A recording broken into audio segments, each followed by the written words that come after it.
मेरा BP low रहता है। काफी कुछ लोगों को आपने ये कहते सुना होगा। लो बीपी है क्या? लो बीपी में क्या सिम्टम मिलेंगे? किस रीजन से बीपी लो होगा? और लो बीपी में क्या खाए और कैसे मैनेज करें? लो बीपी क्या है? सिस्टोलिक 120 और डायस्टोलिक 80 बीपी ये नॉर्मल रेशियो है। अगर उनसे बीपी कम हो यानी 120 वाला 100 या उनसे कम और 80 वाला 70 या उनसे कम है तो उसको लो बीपी यानी हाइपोटेंशन कहते हैं। अब सवाल ये है कि इसमें क्या प्रॉब्लम होगी। हार्ट पंप करता है तो 120 के प्रेशर से जब ब्लड फ्लो होगा तो पूरे ब्रेन को अच्छे से सप्लाई होगा। ब्रेन शरीर के ऊपर का हिस्सा है, वहां पहुंचते पहुंचते वो 110 तक पहुंचता है। अगर बीपी लो होगा, ब्रेन को ब्लड सप्लाई प्रॉपर नहीं मिलेगा तो उनसे कमजोरी, चक्कर सा लगना ये सबसे बड़ा कंप्लेन मिलेगा।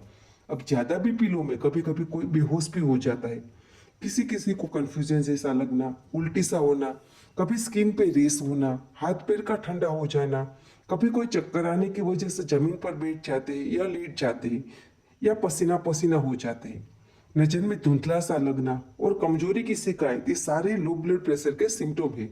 अब लो ब्लड प्रेशर के रीजन क्या हो सकते हैं?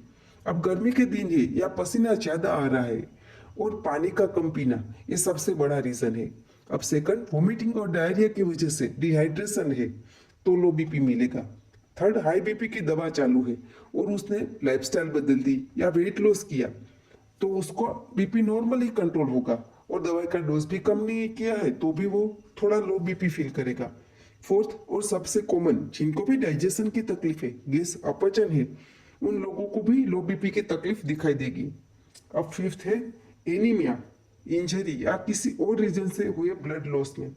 Six, infection, allergic reaction, endocrine disease, heart के कुछ प्रॉब्लम्स और प्रेगनेंसी में भी लो बीपी हो सकता है। लो बीपी के समय पल्स वीक मिलती है और हार्ट बीट फास्ट हो जाती है। सीवियर कंडीशन में लो बीपी की वजह से किसी की जान भी जा सकती है। अब ये लो ब्लड प्रेशर का मैनेजमेंट क्या है, क्या करना चाहिए, जिसमें फर्स्ट है, अगर डिहाइड्रेशन है तो पानी में ग्लूकोज मिलाइए या नींबू शरबत या ओआरएस का पानी या कोई भी इलेक्ट्रोलाइट पाउडर पानी में मिलाकर उनको पिलाइए। या तो सीवियर कंडीशन में इंट्रावेनस फ्लूइड यानी डीएनएस या आरएल का बोतल भी चढ़ाया, वो भी जल्दी से जल्दी देना बहुत जरूरी है।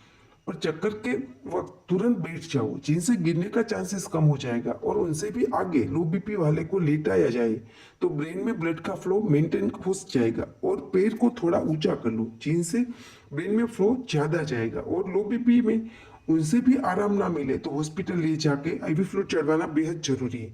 तो याद रहे, लो बीपी में पहला है कुछ भी मीठी चीज पिपरमिंट मिश्री मुंह में रखवाना। दूसरा, कॉफी या चाय पी अगर स्ट्रोंग दे दिया जाए तो असर करेगा। तीसरा, हाई बीपी की दवा लेने वाले को अगर लो बीपी लग रहा है तो आपके डॉक्टर के पास जाकर दवाई का डोज सेट करवाना है।